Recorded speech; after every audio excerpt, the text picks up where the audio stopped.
Hello my dear students, chapter 5 સમાંતર શ્રેણીના last વિડીયોમાં તમારું સ્વાગત છે. હું છું નિશાંત કતીરા. આ ભલે લાસ્ટ વિડીયો હોય પણ એક્ઝામ ટાઈમે તમારા માટે ઘણા બધા આ ચેપ્ટરના સારા વિડીયોઝ આવશે અને દાખલા નંબર 19-20 કરી ચેપ્ટર પૂરો કરશું. પણ હેતુલક્ષીનું શું? ઓબ્જેક્ટિવ પણ ઇમ્પોર્ટન્ટ છે ને આ ચેપ્ટરના. તો હેતુલક્ષીના ઓલરેડી વિડીયોઝ બનેલા છે. તમને હું ડિસ્ક્રિપ્શનમાં લિંક આપી દઉં છું અને પ્લેલિસ્ટમાં પણ લિંક આપી દઉં છું. પ્લેલિસ્ટમાં તમને બધું જ મળી જશે લાઇનસર. ઓકે, તો પ્લેલિસ્ટની મુલાકાત કરજો. થોડા સમયે તમને જે જોઈતું હોય બધું જ અવેલેબલ છે. ઓકે, સ્ટાર્ટ કરીએ આપણે દાખલા નંબર 19 અને 20. સૌથી પહેલા 19મો સમ ઇમ્પોર્ટન્ટ છે, એક્ઝામમાં ઓલરેડી આવી ગયો છે અને બહુ સરસ સમ.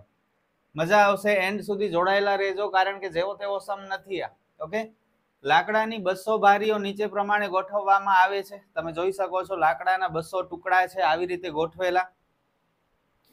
તળિયાની હારમાં 20 બારી, નીચે 20 લાકડાના ટુકડા, તેની ઉપર 19, તેની ઉપર 18, આવી રીતે 200 બારીઓ ગોઠવવા માટે કેટલી હાર થશે અને સૌથી ઉપરની હારમાં કેટલી બારીઓ થશે? બારીઓના બદલે હું લાકડાના ટુકડા શબ્દનો ઉપયોગ કરીશ, તમને વધારે સારી રીતે સમજાઈ શકે એટલે. તો ટોટલ 200 ટુકડા છે આપણી પાસે, જેમાંથી સૌથી નીચેની લાઈનમાં 20 ટુકડા, ત્યારબાદ એનાથી ઉપર 19, ત્યારબાદ 18. તો આવી રીતે કેટલી થપ્પીઓ થશે, કેટલા થર થશે લાકડાના ટુકડાના 200 લાકડાના ટુકડાથી? ઓકે, અને સૌથી ઉપર જે થપ્પી હશે, થર હશે, એમાં કેટલા લાકડાના ટુકડા હશે? આ 2 પોઈન્ટ આપણે ફાઇન્ડ કરવાના છે. સૌથી પહેલા શ્રેણી બનાવીએ. કેમ બનાવશું તમે કહો? સૌથી નીચેની લાઈનમાં 20 લાકડા છે, ત્યારબાદ 19, ત્યારબાદ 18. આવી રીતે આપણે લાકડાની થપ્પીઓ બનાવતા આવીએ છીએ. તમને ખબર છે એક એક ઘટતા જાય છે એટલે તફાવત તો -1 આવશે, છતાંય આપણે લખીને બતાવી દઈએ. 19 - 20 એટલે -1. હવે શું? ટોટલ 200 લાકડા છે, કુલ 200 લાકડા, કુલ એટલે સરવાળો. તો લિસ્ટ કરીએ આપણે. પ્રથમ પદ 20, તફાવત મળ્યો -1. n અને sn, sn ખ્યાલ છે 200, તો એનો મતલબ n નથી, n શોધશું આપણે. આવી કેટલી થપ્પીઓ બનશે એટલે n શોધવાનું છે. કયો સૂત્ર n નો, sn નો? મોટો કે નાનો? અંતિમ પદ આપણી પાસે નથી એટલે નાનો સૂત્ર કામ નહીં આવે, મોટો સૂત્ર. sn બરાબર n/2 ગુણ્યા 2a plus n - 1 ગુણ્યા d. n we have to find. Value of sn is given, which is 200. a is 20, n we don't know, and d is -1. હવે શું? આ 2 અને 200 નો ગુણાકાર થશે. જો સરવાળાના દાખલામાં જ્યારે n શોધવાનું હોય ને ત્યારે અવયવ પડશે. બીજા ચેપ્ટરમાં જે અવયવ આપણે પાડતા હતા બહુપદીના ચેપ્ટરમાં, એ અવયવ આવશે. તો ખાસ યાદ રાખજો, sn નો દાખલો હોય અને n ન આપેલું હોય, sn આપેલું હોય, n શોધવાનું હોય તો અવયવ વાળો દાખલો થશે. આવી રીતે યાદ રાખી લો. 200 અને 2 નો ગુણાકાર 400, અહીં 20 દુ 40, -1 આખા કૌંસને ગુણશે, -1 ગુણ્યા n, -1 n, અને એકા એકું 1, પ્લસ. બ્રેકેટ ઓપન કરશું આપણે. પેલા 40 ને 1, 41 n. હવે બ્રેકેટ ઓપન કરીએ. n ગુણ્યા 41 n, n ગુણ્યા n -n². બધા પદને બરાબરની આગળ લઈ આવીએ. પેલા મોટી ઘાત વાળો પદ લખાય, -n² આગળ આવ્યા એટલે પ્લસ, 41n આગળ આવ્યા એટલે માઇનસ, 400 તો આગળ જ છે તો એની નિશાની નહીં બદલે. હવે અવયવ પડશે. તમને ખ્યાલ છે ને, પેલા n² પછી n ને છેલ્લે અચળ પદ હોય તો ક્યાં અવયવ પડશે? 400 ના એવા 2 ભાગ પાડો કે સરવાળો 41 થાય. 400 ના 2 ટુકડા એવા કરો કે 41 થાય. કરો, મને નથી આવડતું, સિરિયસલી આઈ ડોન્ટ નો. આવી રીતે અટકી જઈએ તો શું કરાય? અગાઉ શીખ્યા છીએ આપણે. અવિભાજ્ય અવયવની રીતે ભાગ પાડશું આપણે. સૌથી પહેલા ખ્યાલ છે ને, 200 દુ 400, 100 દુ 200, 50 દુ 100, 25 દુ 50, 5 ગુણ્યા 5 25 અને 5 એકા 5. હવે આ બધાને 2 ગ્રુપમાં વહેંચી નાખો. કેવી રીતે વહેંચીએ? જેથી સરવાળો 41 થાય. જો આ બંનેનો એક ગ્રુપ અને આ બધાનો બીજો ગ્રુપ. 2 દુ 4 દુ 8 દુ 16 અને 5 ગુણ્યા 5 25. 25 ગુણ્યા 16 400 થશે અને 25 ને 16 નો સરવાળો 41 પણ થશે.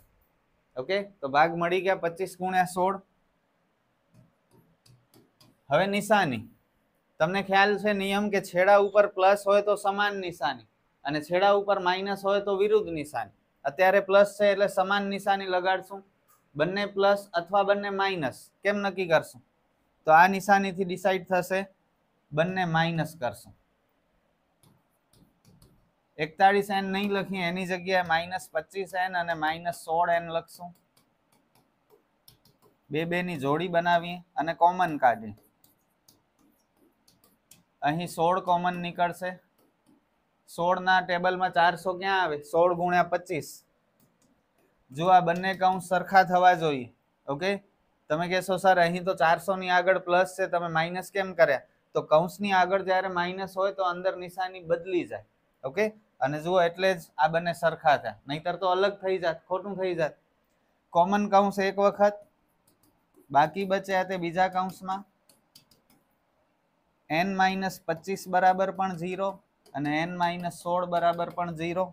-25 પાછળ જશે તો +25 અને -16 પાછળ જશે તો +100. તો અહીં n ની આપણને બે કિંમતો મળી. n એટલે આવી કેટલી થપ્પીઓ બનશે? 1 2 3 4 5 કેટલી થપ્પીઓ બનશે? તો જવાબ આપણને મળ્યો છે 25 અને 16. n ક્યારે પણ નેગેટિવમાં ન જોઈએ, અપૂર્ણાંકમાં પણ ન જોઈએ, ઓલવેઝ પોઝિટિવ નંબર જોઈએ. તો બંને પોઝિટિવ નંબર જ છે, તો શું બંને જવાબ પોસિબલ છે? ચેક કરવું પડશે. ઓકે, તો પહેલા જવાબ પ્રમાણે 25 થપ્પીઓ બને આવી રીતે અને બીજા જવાબ પ્રમાણે 16 થપ્પીઓ બને. તો શું સાચું બંનેમાંથી? બંને સાચા નથી, કોઈ એક સાચો છે. તો ચેક કરવું પડશે. કેવી રીતે ચેક કરશું? બોલો. an ના સૂત્રથી. સૌથી પહેલા n બરાબર 25 થી સ્ટાર્ટ કરી. ઓકે,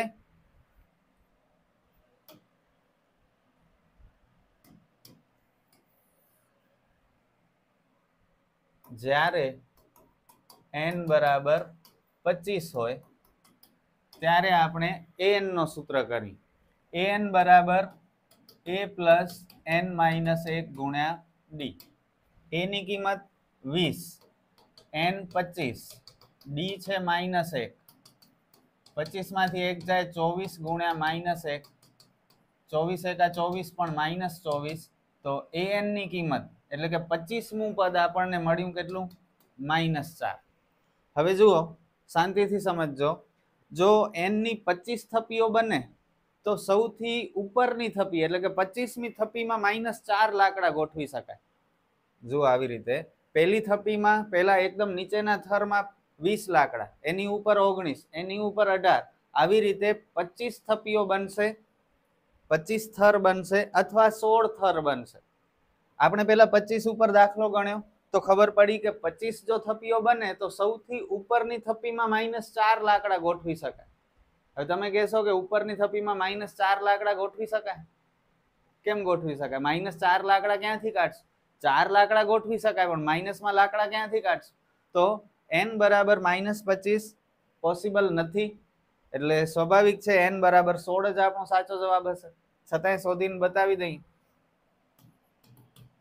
સૌથી ઉપરની થપ્પીમાં અથવા થરમાં -4 લાકડા ગોઠવવા શક્ય નથી, તેથી n બરાબર 25 શક્ય નથી. બસ હવે n બરાબર 16 થી ગણતરી કરી લઈ. જ્યારે n બરાબર 16 હોય an બરાબર a પ્લસ n માઇનસ 1 ગુણ્યા d. a છે 20, n આપણે 16 લઈએ છીએ એટલે કે 16 થપ્પીઓ હોય તો d -1, 15 ગુણ્યા -1, 15 એકા 15.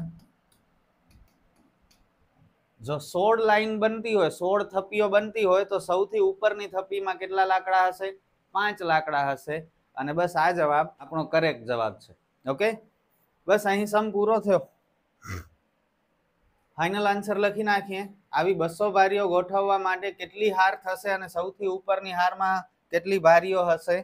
તો કુલ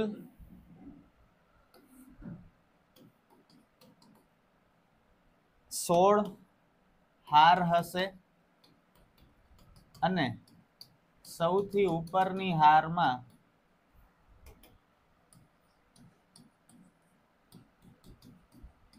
5 લાકડા હશે. બસ, ઇન્ટરેસ્ટિંગ દાખલો હતો, ઇમ્પોર્ટન્ટ પણ છે, પૂછાઈ શકે છે, 3 માર્કમાં આવશે. ઓકે, અને ઘણા બધા સ્ટુડન્ટ્સથી નહીં થાય, પણ આપણા સ્ટુડન્ટ્સથી થવું જોઈએ અને પૂરા માર્ક મળવા જોઈએ અને બધા સૌથી આગળ નીકળી જવા જોઈએ. લાસ્ટ સમ 5મા ચેપ્ટરનો, બહુ ઇન્ટરેસ્ટિંગ, આ પણ પૂછાયેલો છે અને આ કમ્પેરેટિવલી ઘણો ઈઝી પણ છે. એક બટાકા ઉપાડવાની હરીફાઈમાં આરંભ બિંદુ પાસે એક ડોલ રાખેલ છે અને ત્યારબાદ તેનાથી 5 મીટર દૂર પ્રથમ બટાકું મૂકેલ છે. ત્યાર પછી દર 3 મીટરે એક બટાકું સીધી રેખામાં ગોઠવેલ છે. આવા 10 બટાકા રેખા પર મૂકેલ છે. આકૃતિમાં તમે જોઈ શકો છો. સૌથી પહેલા એક ડોલ મૂકેલી છે. ડોલથી 5 મીટર અંતરે આ પહેલું બટાકું, ત્યારબાદ બીજું બટાકું 3 મીટર અંતરે છે. પહેલાથી બીજો બટાકો 3 મીટર, 3 મીટરના અંતરે આવી રીતે 10 બટાકા મૂકેલા છે. દરેક હરીફે બાલદી પાસેથી દોડી પોતાની નજીકનું બટાકું ઉપાડી પાછા આવી બાલદીમાં નાખવાનું છે. એટલે અહીંથી દોડવાનું સ્ટાર્ટ કરવાનું, બાલદી પાસેથી પહેલું બટાકું ઉપાડવાનું, પાછા આવી એને ડોલમાં નાખવાનું, વળી બીજું ઉપાડવાનું, પાછા આવી એને ડોલમાં નાખવાનું. આવી રીતે 10 બટાકા ઉપાડવાના છે. ત્યારબાદ આ જ પ્રમાણે બીજું, ત્રીજું, એમ છેલ્લું બટાકું બાલદીમાં મુકાય ત્યાં સુધી દોડવાનું છે. હરીફે કેટલું અંતર દોડવું પડશે? તો એ કેટલું દોડશે? સરવાળો કરવાનો છે. SN નો સૂત્ર આવશે. બહુ ઈઝી સમ છે. તમે મને માત્ર લિસ્ટ કરાવી દો. લિસ્ટ જો આવડી જશે તો દાખલો તમારાથી થઈ ગયો. જો સૌથી પહેલા બાલદી પાસે ઊભા છીએ આપણે, પહેલું બટાકું 5 મીટર દૂર છે, તે ઉપાડવા જશું અને રિટર્ન 5 મીટર આવશું તો આપણે કેટલું દોડ્યા કહેવાય? 5 મીટર જવાના, 5 મીટર આવવાના, 10 મીટર દોડશું. ઓકે, તો પહેલું પદ થશે 10. ત્યારબાદ પાછા આપણે બીજું બટાકું ઉપાડવા જશું. બાલદીથી બીજું બટાકું કેટલું દૂર છે? બોલો. 5 + 3 એટલે 8 મીટર દૂર છે. તો 8 મીટર જવાના, 8 મીટર રિટર્ન આવવાના, 16 મીટર. ત્રીજું બટાકું 5 + 3 + 3 કેટલા થાય? 11. 11 મીટર જવાના, 11 મીટર આવવાના, 22. તો શ્રેણી બની ગઈ. બસ, શું બની બોલો? પહેલું પદ છે 10, બીજું પદ 16, ત્રીજું પદ 22. આવી રીતે 10 પદ હશે કારણ કે 10 બટાકા છે. તફાવત શોધી લઈએ. D બરાબર A2 - A1, 16 - 10 એટલે 6. બસ, સમ ઓવર, ઓલમોસ્ટ સમ ઓવર થઈ ગયો. લિસ્ટ કરી લો. A બરાબર પ્રથમ પદ, D બરાબર 6, N બરાબર 10 અને SN આપણે શોધવાનું છે. અંતિમ પદ ખબર નથી એટલે SN નું નાનું સૂત્ર નહીં, મોટો સૂત્ર કરાવો.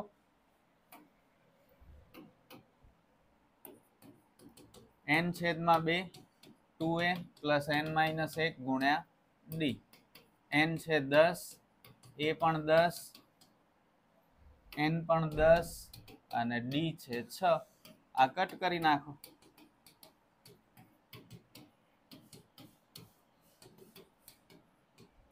9 × 6 = 54, 54 ને 20 74, 74 ગુણ્યા 5, 5 ચોક 20 નો 0 વધી 2, 5 × 7 = 35 ને 2 = 37. 370 મીટર દોડવું પડશે. આવા 10 બટાકા રેખા પર મૂકેલ છે. હરીફે કેટલું અંતર દોડવું પડશે? તેથી હરીફે 370 મીટર દોડવું પડશે. બસ, સમ ઓવર. અને આ સાથે આપણો ચેપ્ટર પણ ઓવર. આઈ હોપ કે તમને બધા વિડીયોઝ ગમ્યા હશે. વિડીયોઝ બધા કેવા લાગ્યા, મારી ભણાવવાની મેથડ કેવી લાગી, કમેન્ટમાં મને જરૂર જણાવજો. આપણે ફરી મળશું નેક્સ્ટ વિડીયોમાં. હેતુલક્ષી પણ બહુ ઇમ્પોર્ટન્ટ છે આ ચેપ્ટરના, જેની લિંક હું ડિસ્ક્રિપ્શનમાં આપું છું અને પ્લેલિસ્ટમાં પણ આપું છું. ત્યાંથી પ્લીઝ કરી લેજો, કારણ કે એક એક માર્ક આપણા માટે કિંમતી છે. તમે સમજી શકો છો. આપણે ફરી મળીએ નેક્સ્ટ વિડીયોમાં. All the best.